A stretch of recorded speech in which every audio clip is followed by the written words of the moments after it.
امریکہ نے اسرائیل کو 14 مئی 1948 کو صرف 11 منٹ کے اندر تسلیم کر لیا۔ یہ اس بات کی علامت تھی کہ امریکہ اسرائیل کو صرف ایک نئی ریاست نہیں بلکہ ایک اسٹریٹجک اتحادی کے طور پر دیکھتا ہے۔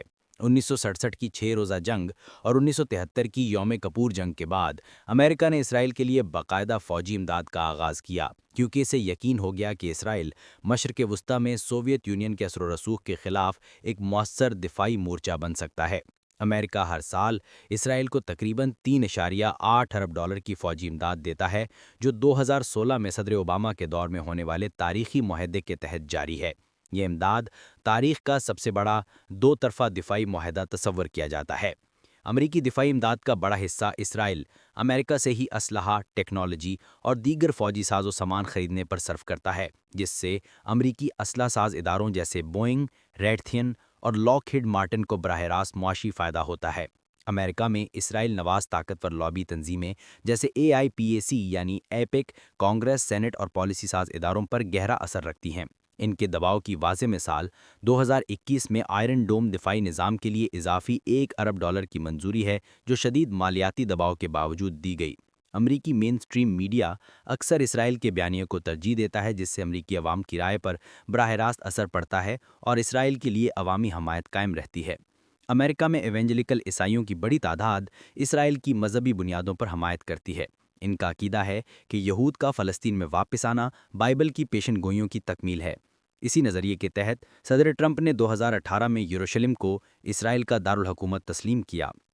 ہولوکاسٹ کی تاریخ کے بعد امریکہ میں یہودی قوم کے لیے ایک محفوظ ریاست کا قیام کا تصور مضبوط ہوا، جس نے اخلاقی بنیادوں پر اسرائیل کے لیے ایک مستقل ہمدردی پیدا کی۔ امریکہ اور اسرائیل کے درمیان انٹیلیجنس تعاون انتہائی قریبی ہے۔ 2010 میں ایران کے ایٹمی پروگرام کو نشانہ بنانے والا سٹکس نیٹ وائرس امریکہ اور اسرائیل کی مشترکہ سائبر کارروائی کا نتیجہ تھا۔ امریکہ اقوام متحدہ میں اسرائیل کے خلاف پیش کی جانے والی درجنوں قراردادوں کو ویٹو کر چکا ہے۔ صرف 2023 میں جب اسرائیلی حملوں کے خلاف جنگ بندی کی قرارداد پیش کی گئی تو امریکہ نے دنیا کی اکثریتی ممالک کی رائے کے برخلاف اسے ویٹو کر دیا۔ امریکہ اسرائیل کو مشرق وسطیٰ میں اپنی فوجی موجودگی اور اسٹریٹجک مفادات کے لیے ایک اہم اڈے کے طور پر استعمال کرتا ہے۔ اسرائیل میں امریکی ریڈار نظام، خفیہ مراکز اور فوجی مشقوں کے مقامات موجود ہیں، جو ایران اور دیگر دشمنوں کی نگرانی میں مدد دیتے ہیں۔ 2023 میں اسرائیل نے ایران نواز سیریائی ملیشیاؤں پر متعدد فضائی حملے کیے، جنہیں امریکی انٹیلیجنس اور سفارتی حمایت حاصل تھی۔ ان حملوں کو ایران کی ایٹمی صلاحیت کے خلاف پیشنگی حکمت عملی کے طور پر دیکھا گیا۔ 2020 کے ابراہیمی معاہدات میں امریکہ نے ثالثی کا کردار ادا کیا، جس کے تحت متحدہ عرب امارات، بحرین اور دیگر عرب ممالک نے اسرائیل کو تسلیم کیا۔ ان معاہدات کے ذریعے امریکہ نے اسرائیل کو علاقائی تنہائی سے نکال کر عرب دنیا سے جڑنے کا موقع فراہم کیا۔ اسرائیل امریکہ کی خارجہ پالیسی میں وہ کردار ادا کرتا ہے جس کے ذریعے عرب دنیا کو تقسیم رکھا جا سکتا ہے، تاکہ امریکہ خطے میں اپنی سیاسی، فوجی اور توانائی سے متعلق اجارہ داری برقرار رکھ سکے۔